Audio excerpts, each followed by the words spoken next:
ಸುವಾರ್ತೆಗಾಗಿ ಹಿಂಸೆ. ಜಾನ್ ಐಡ್. ಅಧ್ಯಾಯ 5. ಸಿಯೋಲ್ಕೋಟ್ ನಗರದಲ್ಲಿ ಪ್ರತಿ ವರ್ಷದಲ್ಲಿಯೂ ನಡೆದ ಒಂದೊಂದು ಕೂಟಗಳಲ್ಲಿಯೂ ಪರಿಶುದ್ಧಾತ್ಮನು ಪ್ರಸನ್ನನಾಗಿದ್ದನು. ಮಕ್ಕಳನ್ನು ತನಗಾಗಿ ಆದಾಯ ಮಾಡುವ ಉದ್ದೇಶದಿಂದ ತನ್ನ ದಾಸನಾದ ಜಾನ್ ಹೈಡ್ರವರನ್ನು, ಅವರು ಸಹ ಉದ್ಯೋಗಿಗಳಾಗಿದ್ದ ಮಿಷನರಿಗಳನ್ನು, ಇದರ ದೇವರ ಮಕ್ಕಳು ಸೇರಿ ನಡೆಸಿಕೊಂಡು ಬಂದ ಸೇವೆಯು ಕರ್ತನ ದೃಷ್ಟಿಗೆ ಬಹಳ ಮೆಚ್ಚುಗೆಯಾಗಿತ್ತು. ಇವರುಗಳೆಲ್ಲರೂ ಪರಿಶುದ್ಧಾತ್ಮನ ಕರೆಯುವಿಕೆಗೆ ಓಗೊಟ್ಟು ಆತನ ಸನ್ನಿಧಾನದಲ್ಲಿ ತಮ್ಮನ್ನು ತಗ್ಗಿಸಿ ತಮ್ಮ ಪಾಪಗಳನ್ನು ಹರಿಕೆ ಮಾಡಿ ರಕ್ಷಕನು ಕೊಡುವ ಪಾಪ ಕ್ಷಮಾಪಣೆಯ ನಿಶ್ಚಯವನ್ನು ಹೊಂದಿದವರಾಗಿ ತಮ್ಮನ್ನು ಸೇವೆಗೆಂದು ಅರ್ಪಿಸಿಕೊಂಡವರು. ದೇವರ ಬಿಡುಗಡೆಯ ಸೇವೆಯನ್ನು ತಮ್ಮ ಭಾಗವನ್ನಾಗಿ ಆರಿಸಿಕೊಂಡ ಮಕ್ಕಳ ಜೀವಿತದ ಮಾರ್ಗವು ಸುಲಭವಾದುದಾಗಿರಲಿಲ್ಲ. ಅವರ ಜೀವನದಲ್ಲಿ ಹೋರಾಟಗಳು, ಶೋಧನೆಗಳು ಬರುವಾಗ ಅವರು ಶರೀರದಲ್ಲಿಯೂ ಆತ್ಮದಲ್ಲಿಯೂ ಸೋತು ಕುಗ್ಗಿ ಹೋಗುತ್ತಿದ್ದುದು ಉಂಟು. ಕಲ್ಲು ಮುಳ್ಳುಗಳ ಹಾದಿಯಲ್ಲಿಯೇ ಕರ್ತನು ಅವರನ್ನು ನಡೆಸುತ್ತಿದ್ದನು. ಇವರಿಗೆ ಕ್ರಿಸ್ತನ ಶ್ರಮೆಯಲ್ಲಿಯೂ ಪರಿಶುದ್ಧತೆಯಲ್ಲಿಯೂ ಪಾಲು ಉಂಟು. ರಕ್ಷಕನಾದ ಯೇಸು ಕ್ರಿಸ್ತನು ಮಾನವರಿಗಾಗಿ ನಿಂದೆ, ಅಪಮಾನಗಳನ್ನು ಶರೀರದಲ್ಲಿಯೂ ಆತ್ಮದಲ್ಲಿಯೂ ಅನುಭವಿಸಿದನು. ಶಿಲುಬೆಯ ಮರಣವನ್ನು ಸಹಿಸಿದನು. ಹಾಗೆಯೇ ಆತನನ್ನು ಅರಿಯದ ಮಕ್ಕಳನ್ನು ಸಹ ಪ್ರೀತಿಸಿದರು. ಅವರನ್ನು ನಿಜವಾದ ಬೆಳಕಿನೆಡೆಗೆ ನಡೆಸಿದರು. ಹೀಗೆ ಕ್ರಿಸ್ತನ ರಕ್ಷಣೆಗೆ ನಡೆಸುವ ಭಾರವನ್ನು ವಹಿಸಿಕೊಂಡ ದೇವಭಕ್ತರ ಜೀವಿತವು ಲೋಕ ಪ್ರಕಾರವಾದ ಸುಖ ಜೀವಿತವಾಗಿರಲಾರದು. ಆದರೆ ನಮ್ಮೆಲ್ಲರ ಯಜಮಾನನಾಗಿರುವ ರಕ್ಷಕನು ತನ್ನ ಸೇವಕರನ್ನು ದಿಕ್ಕಿಲ್ಲದವರನ್ನಾಗಿ ಬಿಡುವುದಿಲ್ಲ. ಆತನು ಶರೀರದಲ್ಲಿಯೂ ಆತ್ಮದಲ್ಲಿಯೂ ಅವರನ್ನು ಬಲಪಡಿಸಿ ಉತ್ತೇಜನಪಡಿಸಿ ಲೋಕವು ಕೊಡಲಾರದ ಸಮಾಧಾನವನ್ನು ಅವರಿಗೆ ಕೊಟ್ಟು ತನ್ನ ಸೇವೆಯಲ್ಲಿ ಅವರನ್ನು ಎತ್ತಿ ಹಿಡಿಯುತ್ತಾನೆ. ಈ ಅನುಭವವನ್ನು ಭಕ್ತರಾದ ಜಾನ್ ಹೈಡ್ರವರು ಆಗಿಂದಾಗೆ ಹೊಂದಿಕೊಳ್ಳುತ್ತಿದ್ದರು. ತನ್ನ ಸೇವೆಯಲ್ಲಿ ಅವರಿಗೆ ಬಲಹೀನತೆಯು, ಸೋಲುವಿಕೆಯು, ನನ್ನಿಂದ ಇನ್ನು ಸೇವೆ ಮಾಡಲು ಸಾಧ್ಯವಿಲ್ಲ ಎಂಬ ಸ್ಥಿತಿಯು ಕೂಡ ಅವರಿಗೆ ಬಂದಿದ್ದುಂಟು. ಆದರೆ ಇಂಥ ಸಮಯಗಳಲ್ಲಿ ದೇವರ ಅದ್ಭುತವಾದ ಕೃಪೆಯು, ಶಕ್ತಿಯು ಅವರನ್ನು ಆವರಿಸಿತು. ಅವರು ಬೀಳದಂತೆ ಕಾಪಾಡಿ ಜಯದ ಮಾರ್ಗದಲ್ಲಿ ಅವರನ್ನು ನಡೆಸಿತು. ಇಂಥ ಸೋಲುವಿಕೆಯ ಸಂದರ್ಭಗಳಲ್ಲಿ ರಾತ್ರಿಯ ನಿದ್ರೆಯನ್ನು ತೊರೆದು ರಾತ್ರಿಯೆಲ್ಲ ಪ್ರಾರ್ಥಿಸುತ್ತಿದ್ದರು. ದೇವರಿಗೆ ಮೊರೆಯಿಡುತ್ತಿದ್ದರು. ಸ್ತುತಿಗಳನ್ನು ಸಲ್ಲಿಸುತ್ತಿದ್ದರು. ದೇವರ ಹತ್ತಿರವೇ ಇರುತ್ತಿದ್ದರು. ಈ ಮೂಲಕ ಅವರು ಮುಂಜಾನೆಯಲ್ಲಿ ಉನ್ನತ ಬಲವನ್ನು, ಉತ್ಸಾಹವನ್ನು ಹೊಂದುತ್ತಿದ್ದರು. ಆಗ ಅವರ ಮುಖವು ಹರ್ಷದಿಂದ ಕೂಡಿ ಪ್ರಕಾಶಿಸುತ್ತಿತ್ತು. ದೇವರು ತನ್ನ ಸೇವಕರೊಂದಿಗೆ ಸತ್ಯವೇದ ವಾಕ್ಯಗಳ ಮೂಲಕ ಮಾತನಾಡುತ್ತಿದ್ದನು ಎನ್ನುವುದು ಜಾನ್ ಹೈಡ್ರವರ ಅನುಭವವಾಗಿತ್ತು ಎಂಬುದನ್ನು ನಾವು ತಿಳಿದಿರಬೇಕು. ಜಾನ್ ಹೈಡ್ರವರ ಈ ಅನುಭವವು ಬಹಳ ಮಹಿಮೆಯಾದುದು. ಆದುದರಿಂದ ನೀನು ನಮ್ಮ ಕರ್ತನನ್ನು ಕುರಿತು ಹೇಳುವ ಸಾಕ್ಷಿಯ ವಿಷಯದಲ್ಲಾಗಲಿ ಆತನ ಸೆರೆಯವನಾದ ನನ್ನ ವಿಷಯದಲ್ಲಿಯಾಗಲಿ ನಾಚಿಕೆ ಪಡದೆ ದೇವರ ಬಲವನ್ನು ಆಶ್ರಯಿಸಿ ನನ್ನೊಂದಿಗೆ ಸುವಾರ್ತೆಗೋಸ್ಕರ ಶ್ರಮೆಯನ್ನು ಅನುಭವಿಸು. 2 ತಿಮೋತಿ ಪತ್ರಿಕೆಯಲ್ಲಿ 1ನೇ ಅಧ್ಯಾಯ ವಚನ 8 ಎಂದು ಅಪೊಸ್ತಲನಾದ ಪೌಲನ ಮಾತುಗಳ ಮೂಲಕ ಪರಿಶುದ್ಧಾತ್ಮನು ಆಗಾಗ್ಗೆ ತನ್ನೊಂದಿಗೆ ಮಾತನಾಡಿ ತನ್ನ ವಾಗ್ದಾನಗಳನ್ನು ತಿಳಿಸುವುದನ್ನು ಜಾನ್ ಹೈಡ್ರವರು ಗ್ರಹಿಸಿದರು. ದೇವರ ಬಳಿ ಅಪರಿಮಿತವಾದ ಅಮೂಲ್ಯವಾದ ಶಕ್ತಿ ಉಂಟು. ಆದ್ದರಿಂದಲೇ ತನ್ನ ಮಕ್ಕಳಿಗೆ ಧಾರಾಳವಾಗಿ ಕೊಡಲು ಆತನು ಸತ್ಯವಂತನಾಗಿದ್ದನು. ನಾವು ಸೋತು ಬಲಗುಂದಿದವರಾಗಿ ಕಾಣುವಾಗ ನಮ್ಮ ರಕ್ಷಕನಾದ ಕ್ರಿಸ್ತನ ಬಳಿ ಬಂದು ಕೇಳಿಕೊಂಡು ಹೊಸ ಬಲವನ್ನು ಹೊಂದಲು ಆತನು ನಮ್ಮನ್ನು ಕರೆಯುತ್ತಾನೆ. ದೇವರೊಂದಿಗೆ ಅಧಿಕ ಸಮಯವನ್ನು ಏಕಾಂತವಾಗಿ ಪ್ರಾರ್ಥನೆಯಲ್ಲಿ ಹೋರಾಡಿದ ನಂತರವೇ ನನ್ನ ಹೃದಯದಲ್ಲಿ ಈ ವಿಷಯ ದೃಢವಾಯಿತೆಂದು ಜಾನ್ ಹೈಡ್ರವರು ಹೇಳುತ್ತಾರೆ. ಆತನ ಸೇವೆಯಲ್ಲಿ 1908ರಲ್ಲಿ ನಡೆದ ಸಂಗತಿ ಪಂಜಾಬ್ ನಗರದಲ್ಲಿ ಆ ದಿನಗಳಲ್ಲಿ ಕಂಡು ಬಿಸಿಲು ಹವಾಮಾನದಲ್ಲಿ ಉಷ್ಣತೆ ಹೆಚ್ಚಿತು. ಇಂಥ ಬಿಸಿಲಿನಲ್ಲಿ ಐರೋಪ್ಯ ಮಿಷನರಿಗಳು ಬಂದು ಬೆಟ್ಟದ ಪ್ರದೇಶದಲ್ಲಿ ಅವರಿಗಾಗಿಯೇ ಸಿದ್ಧಪಡಿಸಿದ ಒಂದು ಚಿಕ್ಕ ಮನೆಯಲ್ಲಿ ಕೆಲವು ದಿನಗಳನ್ನು ಕಳೆಯುವುದು ವಾಡಿಕೆಯಾಗಿತ್ತು. ಆ ವರ್ಷದಲ್ಲಿ ಜಾನ್ ಹೈಡ್ ಅವರು ತಮ್ಮ ಸಹ ಮಿಷನರಿಗಳ ಕರೆಗೆ ಓಗೊಟ್ಟು ಅಲ್ಲಿಗೆ ಬಂದಿದ್ದರು. ಅಲ್ಲಿರುವಾಗ ಅವರು ಆತ್ಮಗಳ ಬಿಡುಗಡೆಗಾಗಿ ಅತ್ಯಧಿಕ ಭಾರವನ್ನು, ಜವಾಬ್ದಾರಿಯನ್ನು ಗ್ರಹಿಸಿದರು. ಇದುವರೆಗೂ ತಾವು ಮಾಡಿದ ಸೇವೆಯಲ್ಲಿ ಒಂದು ವಿಧವಾದ ಆತೃಪ್ತಿ ಅವರಿಗೆ ಉಂಟಾಯಿತು. ಅವರು ಇನ್ನು ಕ್ರಿಸ್ತನ ಬಗ್ಗೆ ತಿಳಿಯದಿರುವ ಮಕ್ಕಳಿಗಾಗಿಯೂ, ತಿಳುವಳಿಕೆಯೇ ಇಲ್ಲದ ಅಜ್ಞಾನದಿಂದ ಆತ್ಮಿಕ ಕತ್ತಲೆಯಲ್ಲಿರುವ ಲಕ್ಷಾಂತರ ಮಕ್ಕಳಿಗಾಗಿಯೂ ಅವರು ದುಃಖಭಾರದಿಂದ ತುಂಬಿದವರಾಗಿದ್ದರು. ತಮಗೆ ಸಿಕ್ಕಿದ ಈ ವಿಶ್ರಾಂತಿ ದಿನಗಳು ಪೂರ್ತಿಯಾಗಿ ಪ್ರಾರ್ಥಿಸುವುದು, ದೇವರಲ್ಲಿ ಮೊರೆಯಿಡುವುದನ್ನೇ ಮಾಡುವುದು. ಇಂಥ ಮಕ್ಕಳ ಬಿಡುಗಡೆಗಾಗಿ ಬಲವಾಗಿ ಕೂಗುತ್ತಾ, ಕಣ್ಣೀರಿಡುತ್ತಾ ಬೇಡುತ್ತಿದ್ದರು. ಅನೇಕ ಸಂದರ್ಭಗಳಲ್ಲಿ ಅವರು ಊಟವನ್ನೇ ಮರೆಯುತ್ತಿದ್ದುದುಂಟು. ಊಟವನ್ನು, ನಿದ್ರೆಯನ್ನು ಕೂಡ ಕಡಿಮೆ ಮಾಡಿದ ಅಧಿಕ ಸಮಯವನ್ನು ಕ್ರಿಸ್ತನ ಸನ್ನಿಧಿಯಲ್ಲಿ ಭಾರತ ದೇಶದ ಮಕ್ಕಳ ರಕ್ಷಣೆ, ಬಿಡುಗಡೆಗಾಗಿ ಪ್ರಾರ್ಥಿಸುವುದನ್ನೇ ತಮ್ಮ ಸೇವೆಯ ಕಾರ್ಯವೆಂದು ನೆನೆಸಿದರು. ಆತ್ಮಗಳ ರಕ್ಷಣೆಗಾಗಿ ಅವರು ಅನುಭವಿಸಿದ ಹಸಿವು, ದಹಕ್ಕಿಂತಲೂ ಮಿಗಿಲಾಗಿ ತಮ್ಮ ಶರೀರದ ಹಸಿವೆಯನ್ನು ಕುರಿತು ಯೋಚಿಸಲೇ ಇಲ್ಲ. ಪ್ರಾರ್ಥನೆಯ ಮೂಲಕ ದೇವರೊಂದಿಗೆ ಹೊಂದಿದ್ದ ಸಂಪರ್ಕದಿಂದಲ್ಲದೆ ಬೇರೆ ಯಾವುದರಿಂದ ತೃಪ್ತಿ ಸಿಕ್ಕುವುದಿಲ್ಲ ಎಂಬುದನ್ನು ಅವರು ಅರಿತರು. ಅಂದು ರಕ್ಷಕನಾದ ಯೇಸು ಕ್ರಿಸ್ತನು ಶಿಷ್ಯರನ್ನು ನೋಡಿ, ಶೋಧನೆಗೆ ಒಳಗಾಗದೆ ಎಚ್ಚರವಾಗಿದ್ದು ಪ್ರಾರ್ಥಿಸಿರಿ ಎಂಬುದಾಗಿ ಹೇಳಿದ ಮಾತುಗಳು ಜಾನ್ ಹೈಡ್ ರವರ ಕಿವಿಗಳಲ್ಲಿ ಪ್ರತಿಧ್ವನಿಸುತ್ತಿದ್ದವು. ದೇವ ಸನ್ನಿಧಿಯಲ್ಲಿ ಎಚ್ಚರವಾಗಿದ್ದು ಪ್ರಾರ್ಥಿಸುವುದರ ಮೂಲಕ ಕ್ರಿಸ್ತನ ಗೆತ್ಸೆಮನೆ ಅನುಭವಕ್ಕೆ ಹೋಗುವ ಧನ್ಯತೆಯನ್ನು ಅವರು ಪಡೆದರು ಎಂದು ಹೇಳುವುದು ಅತ್ಯಂತ ಶ್ಲಾಘನೀಯವಾಗಿದೆ. ಜಾನ್ ಹೈಡ್ ರವರ ಈ ಅನುಭವವು ಬಹಳ ಮಹಿಮೆಯುಳ್ಳದ್ದು. ಇದು ದೇವರ ವಿಶೇಷವಾದ ಕರೆಯುವಿಕೆಯನ್ನು, ಕೃಪೆಯನ್ನು ಹೊಂದಿದ ಆತನ ದಾಸರಿಗೆ ಮಾತ್ರವೇ ದೊರಕುವಂಥ ವಿಶೇಷವಾದ ಧನ್ಯತೆಯಾಗುತ್ತದೆ. ಭಕ್ತರಾದ ಹೈಡ್ ರವರು ತಮ್ಮ ಮನಸ್ಸಿನಲ್ಲಿ ಎಡೆಬಿಡದೆ ಯೋಚಿಸಿ ಚಿಂತಿಸಿದ ಸತ್ಯವೇನೆಂದರೆ, ಇನ್ನೂ ಕೂಡ ರಕ್ಷಕನಾದ ಯೇಸು ಕ್ರಿಸ್ತನು ಆತ್ಮಗಳಿಗಾಗಿ ಹಸಿವು, ಬಾಯಾರಿಕೆಗಳುಳ್ಳವನಾಗಿಯೇ ಇದ್ದಾನೆ. ತನ್ನನ್ನು ಅರಿಯದೆಯೂ ಅಂಗೀಕರಿಸಿಕೊಳ್ಳದೆಯೂ ಇರುವ ಮಕ್ಕಳಿಗಾಗಿ ಮನೋವೇದನೆಯಿಂದ ತುಂಬಿದವನಾಗಿದ್ದಾನೆ.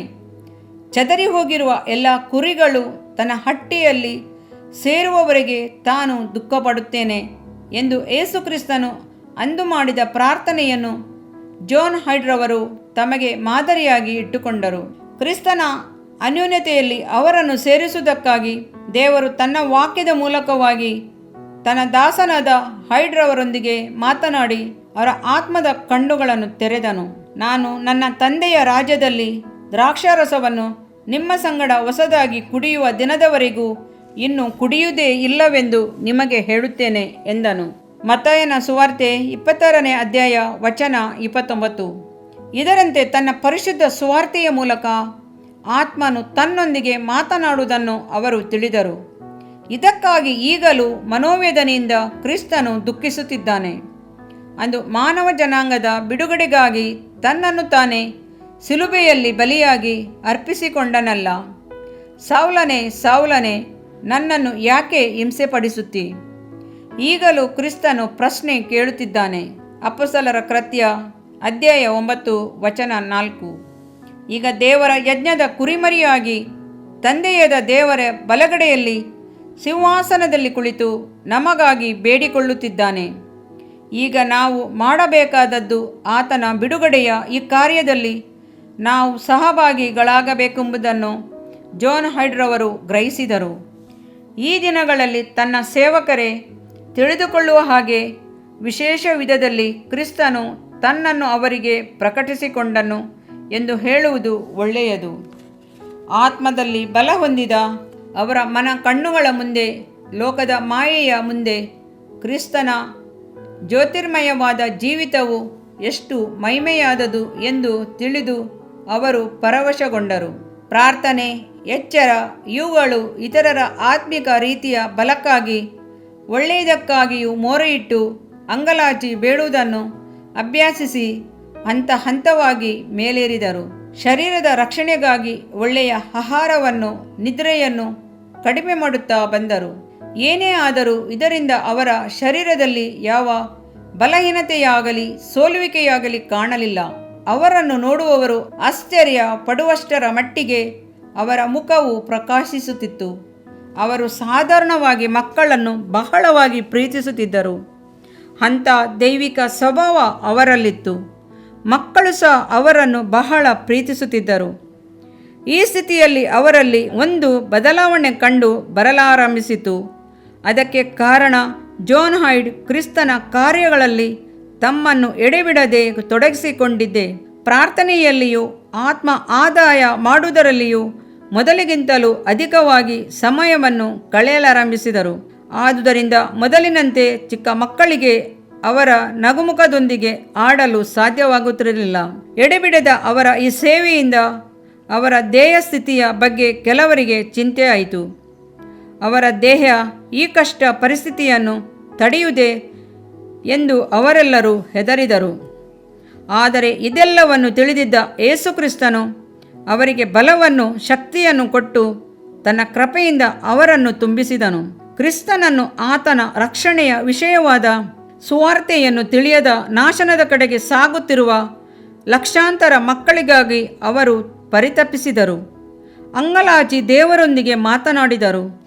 ಕೆಲ ಸಮಯಗಳಲ್ಲಿ ಮೌನವಾಗಿಯೂ ಇನ್ನೂ ಕೆಲವು ಸಮಯಗಳಲ್ಲಿ ಕಣ್ಣೀರಿನಿಂದಲೂ ಪ್ರಾರ್ಥಿಸಿದರು. ಅಳುತ್ತಾ ಪ್ರಾರ್ಥಿಸುತ್ತಿದ್ದರು. ಅವರು ದೃಢವಾದ ನಂಬಿಕೆಯೊಂದಿಗೆ ಹಾಗೂ ದೇವರ ಪ್ರೀತಿಯಿಂದ ತುಂಬಲ್ಪಟ್ಟವರಾಗಿ ಕ್ರಿಸ್ತನ ಸನ್ನಿಧಿಯಲ್ಲಿ ತಮ್ಮ ಪ್ರಾರ್ಥನೆ ವಿಜ್ಞಾಪನೆಗಳನ್ನು ಸಲ್ಲಿಸುತ್ತಿದ್ದರು. ಆತ್ಮಗಳ ರಕ್ಷಣೆಗಾಗಿ ದೇವರ ಸಿಂಹಾಸನದ ಕಡೆಗೆ ನೋಡುತ್ತಾ ಮಾಡಿದ ಹೋರಾಟದ ಪ್ರಾರ್ಥನೆಗಳು ಭಾರದಿಂದ ತುಂಬಿದವುಗಳಾಗಿದ್ದವು. ಆದರೂ ಅವರು ಏಕಾಂತವಾಗಿ ಪ್ರಾರ್ಥಿಸುವಾಗ ಆಗಾಗ್ಗೆ ಪರಲೋಕದ ಅನುಭವವನ್ನು ಈ ಲೋಕದಲ್ಲಿಯೇ ಅನುಭವಿಸುತ್ತಾ ಪರವಶಗೊಳ್ಳುತ್ತಿದ್ದರು. ನಮ್ಮ ಪರಮ ಯಜಮಾನನ ಸಂತೋಷದಲ್ಲಿ ಅವರು ಭಾಗಿಯಾಗುತ್ತಿದ್ದರು ಎಂದೇ ಹೇಳಬಹುದು. ಆ ಸಮಯಗಳಲ್ಲಿ ಸ್ತುತಿ ಹಾಡುಗಳ ಸ್ತೋತ್ರಗಳ ಹಾಡುಗಳು ಅವರ ಬಾಯಿಂದ ಹೊರಡುತ್ತಿದ್ದವು.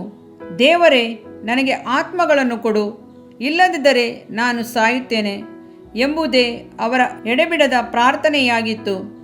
ವ್ಯರ್ಥವಾದ ಧೂಳಿನಂಥ ಜೀವಿತವನ್ನು ಜೀವಿಸುವುದಕ್ಕಿಂತಲೂ ದೇವರಿಗಾಗಿ ಜೀವಿಸಿ ಅವರ ಸೇವೆಯಲ್ಲಿ ಉರಿದು ಪ್ರಕಾಶಿಸಿ ಸಾಯುವುದನ್ನೇ ಅವರು ಅಪೇಕ್ಷಿಸಿದರು. ಅವರ ವಿಜ್ಞಾಪನೆಗಳು ದೇವರ ಸನ್ನಿಧಿಗೆ ಮುಟ್ಟಿದವು.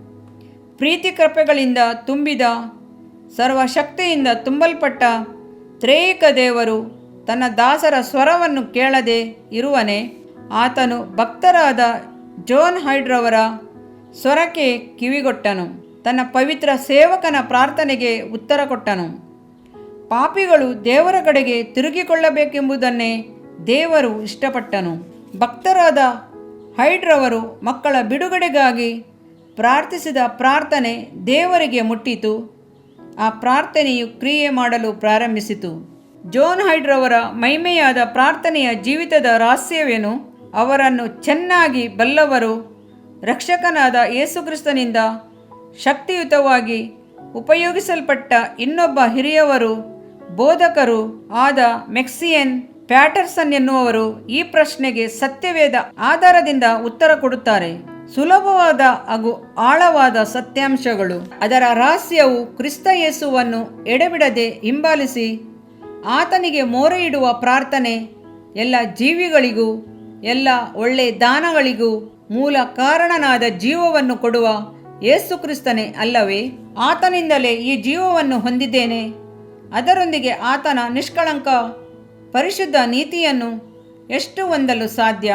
ನನ್ನಲ್ಲಿ ಯಾವ ಪುಣ್ಯವೋ ನೀತಿಯೋ ಯಾವುದೂ ಇಲ್ಲವಲ್ಲ. ನನ್ನ ನೀತಿಯು ಕಸವು ಧೂಳು ಆಗಿದೆಯಲ್ಲ. ನಂಬಿಕೆಯ ಮೂಲಕವೇ ಕ್ರಿಸ್ತನ ನೀತಿ ನನಗೆ ಸಿಕ್ಕಬೇಕು ಎಂದು ನಾನು ಅದರಲ್ಲಿ ಭಾಗಿಯಾಗಬೇಕು ಎನ್ನುತ್ತಾರೆ. ಹೀಗೆ ಮಾಡುವಾಗ ಎರಡು ಆಶ್ಚರ್ಯವಾದ ಫಲಗಳು ನಮಗೆ ದೊರೆಯುತ್ತವೆ. ಮೊದಲನೆಯದಾಗಿ, ಪರಲೋಕದಲ್ಲಿರುವ ನಮ್ಮ ತಂದೆಯು ನಮ್ಮ ಆ ನೀತಿಯನ್ನು, ಅಕ್ರಮವನ್ನು, ಪಾಪವನ್ನು ಗಣನೆಗೆ ತಾರದೆ ತನ್ನ ಮಗನಾದ ಕ್ರಿಸ್ತನ ನೀತಿಯನ್ನು, ಪರಿಶುದ್ಧತೆಯನ್ನು ನೋಡುತ್ತಾನೆ. ಎರಡನೆಯದಾಗಿ, ಕ್ರಿಸ್ತನ ನೀತಿ ವಸ್ತ್ರಗಳನ್ನು ನಮಗೆ ಬಹಿರಂಗವಾಗಿ ತೊಡಿಸುವುದಲ್ಲದೆ ಅದು ಆತನ ಪರಿಶುದ್ಧಾತ್ಮನ ಮೂಲಕವಾಗಿಯೂ ನಮ್ಮ ಅಂತರಂಗದಲ್ಲಿಯೂ ಕ್ರಿಯೆ ಮಾಡುವನು. ಕ್ರಿಸ್ತನ ಶಿಷ್ಯರಂತೆ ನಾವು ಕೂಡ ನಂಬಿಕೆಯ ಮೂಲಕ ಆತನ ನೀತಿಯನ್ನು ಹೊಂದಿಕೊಳ್ಳುವಾಗ ಅದು ನಮ್ಮಲ್ಲಿ ಕ್ರಿಯೆ ಮಾಡುವುದು. ಇದನ್ನು ಹೇಳಿ ಅವರ ಮೇಲೆ ಊದಿ ಪವಿತ್ರಾತ್ಮ ವರವನ್ನು ಕೊಟ್ಟನು. ನಮ್ಮ ಪ್ರಾರ್ಥನೆಯ ಜೀವಿತದಲ್ಲಿಯೂ ಏಕೆ ಇದುವರೆಗೂ ಪವಿತ್ರಾತ್ಮನ ಕ್ರಿಯೆಗಳು ನಡೆಯದ ಸ್ಥಿತಿಯಲ್ಲಿಯೇ ನಾವು ಇದ್ದೇವೆ?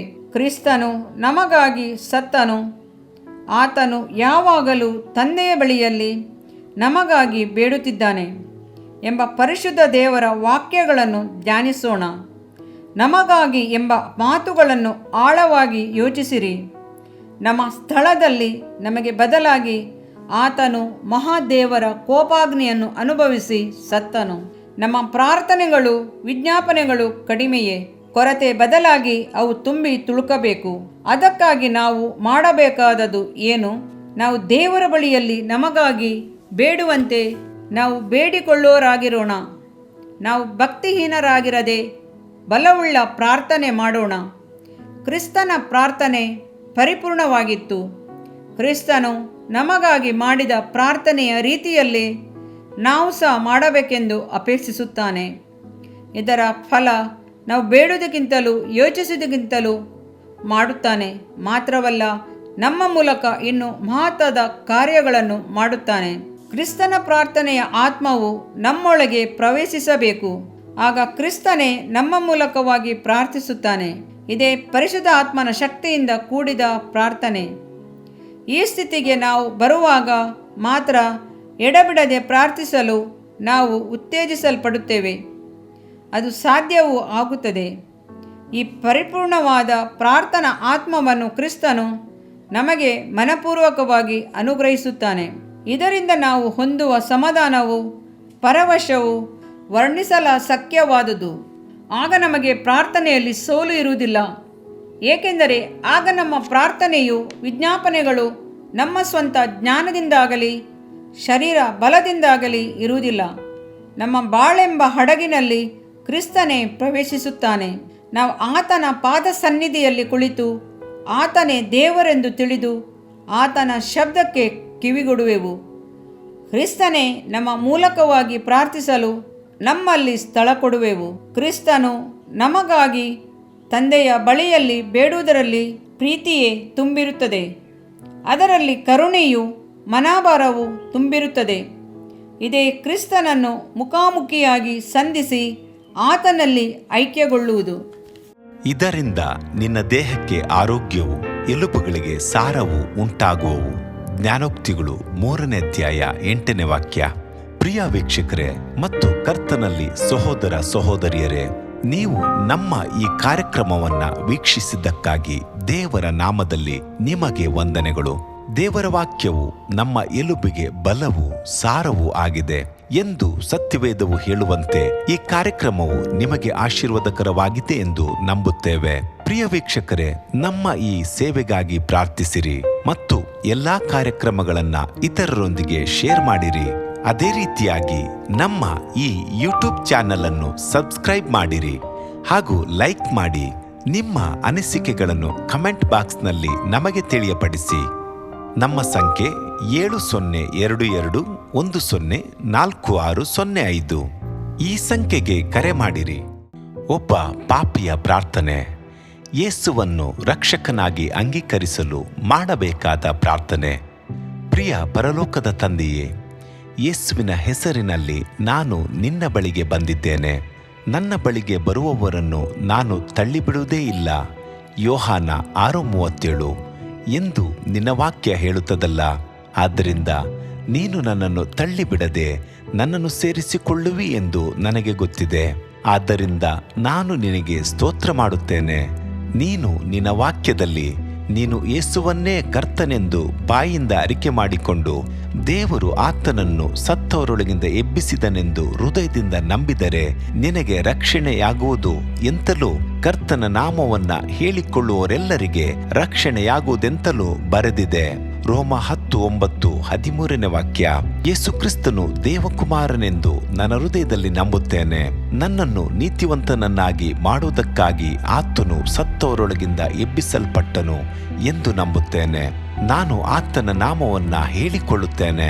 ಯೇಸುವೆ, ನೀನೇ ಕರ್ತನು. ತಂದೆಯೇ, ನೀನು ನನ್ನನ್ನು ರಕ್ಷಿಸಿದಿ ಎಂದು ನಾನು ನಂಬುತ್ತೇನೆ. ನಿನ್ನ ವಾಕ್ಯವು ಹೇಳುತ್ತದೆ, ಮನುಷ್ಯನು ಹೃದಯದಿಂದ ನಂಬುವುದರ ಮೂಲಕ ನೀತಿಯು ದೊರಕುತ್ತದೆ, ಬಾಯಿಂದ ಅರಿಕೆ ಮಾಡುವುದರ ಮೂಲಕ ರಕ್ಷಣೆಯಾಗುತ್ತದೆ. ರೋಮ 10:10. ನಾನೀಗ ನನ್ನ ಹೃದಯದಲ್ಲಿ ನಂಬುತ್ತೇನೆ ಹಾಗೂ ಯೇಸುವೆ ನನ್ನ ಕರ್ತನೆಂದು ಅರಿಕೆ ಮಾಡುತ್ತೇನೆ. ಆದುದರಿಂದ ನಾನೀಗ ರಕ್ಷಣೆ ಹೊಂದಿದ್ದೇನೆ.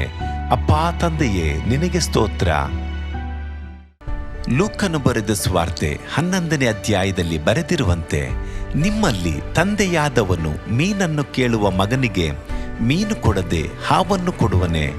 ಅಥವಾ ತತ್ತಿಯನ್ನು ಕೇಳಿದರೆ ಚೇಳನ್ನು ಕೊಡುವನೆ? ಹಾಗಾದರೆ ಕೆಟ್ಟವರಾದ ನೀವು ನಿಮ್ಮ ಮಕ್ಕಳಿಗೆ ಒಳ್ಳೆ ಪದಾರ್ಥಗಳನ್ನ ಕೊಡಬಲ್ಲವರಾದರೆ ಪರಲೋಕದಲ್ಲಿರುವ ನಿಮ್ಮ ತಂದೆಯು ತನ್ನನ್ನು ಬೇಡಿಕೊಳ್ಳುವವರಿಗೆ ಎಷ್ಟೋ ಹೆಚ್ಚಾಗಿ ಪವಿತ್ರಾತ್ಮ ವರವನ್ನ ಕೊಡುವವನಲ್ಲವೇ ಅಂದನು. ತಂದೆಯೇ, ನೀನು ಕೇಳಿಕೊಳ್ಳುವವರಿಗೆ ಪವಿತ್ರಾತ್ಮನ ವರವನ್ನು ಹೇರಳವಾಗಿ ಕೊಡುವಾತನಾಗಿದ್ದಿ. ಆದ್ದರಿಂದ ನನ್ನ ಮೇಲೆಯೂ ನಿನ್ನ ಆತ್ಮನನ್ನು ಸುರಿಸಬೇಕಾಗಿ ಬೇಡಿಕೊಳ್ಳುತ್ತೇನೆ. ಕೀರ್ತನೆ 81:10 ಬರೆದಿದೆ, ಅಗಲವಾಗಿ ಬಾಯಿದೆರೆಯಿರಿ, ಅದನ್ನು ತುಂಬಿಸುವೆನು. ಕರ್ತನೇ, ನನ್ನನ್ನು ಪವಿತ್ರಾತ್ಮನಿಂದ ತುಂಬಿದಂತ ನೀನು ನನ್ನನ್ನು ಅನ್ಯ ಭಾಷೆಯ ವರದಿಂದಲೂ ತುಂಬುವವನಾಗಿದ್ದಿ ಎಂದು ನಂಬುತ್ತೇನೆ. ಅದರಂತೆ ನಾನು ನನ್ನ ಬಾಯಿಯನ್ನು ತೆರೆದು ನಿನ್ನ ಸ್ತೋತ್ರ ಮಾಡುವಾಗ ಅನ್ಯ ಭಾಷೆಯ ಅಭಿಷೇಕದಿಂದ ನನ್ನನ್ನು ತುಂಬುವವನಾಗಿದ್ದಿ ಎಂದು ನಂಬುತ್ತೇನೆ. ಈಗ ನೀವು ನಿಮ್ಮ ಬಾಯಿಯನ್ನು ತೆರೆದು ಮಾತನಾಡುವಾಗ ಪವಿತ್ರಾತ್ಮನು ನಿಮ್ಮ ಬಾಯಿಯನ್ನು ತನ್ನ ಭಾಷೆಯಿಂದ ತುಂಬುವವನಾಗಿದ್ದಾನೆ. ಇದು ದೇವರ ಭಾಷೆಯಾಗಿದೆ. ಈ ಅಭಿಷೇಕವನ್ನ ಹೊಂದಿಕೊಳ್ಳಲು ನೀವು ನಿಮ್ಮ ಸ್ವರವನ್ನ ಉಪಯೋಗಿಸಬೇಕು. ಅದರಿಂದ ನೀವು ನಿಮ್ಮ ಬಾಯನ್ನು ತೆರೆದು ದೇವರಿಗೆ ಸ್ತೋತ್ರ ಮಾಡುವಾಗ ದೇವರು ನಿಮ್ಮನ್ನು ಅನ್ಯ ಭಾಷೆಯ ವರದಿಂದ ತುಂಬುವವನಾಗಿದ್ದಾನೆ. ಪ್ರಿಯರೇ, ಈಗ ನೀವು ಪವಿತ್ರಾತ್ಮನಿಂದ ತುಂಬಲ್ಪಟ್ಟ ಆತನ ಪ್ರಿಯ ಮಕ್ಕಳಾಗಿದ್ದೀರಿ. ದೇವರ ನಾಮಕ್ಕೆ ಸ್ತೋತ್ರವಾಗಲಿ.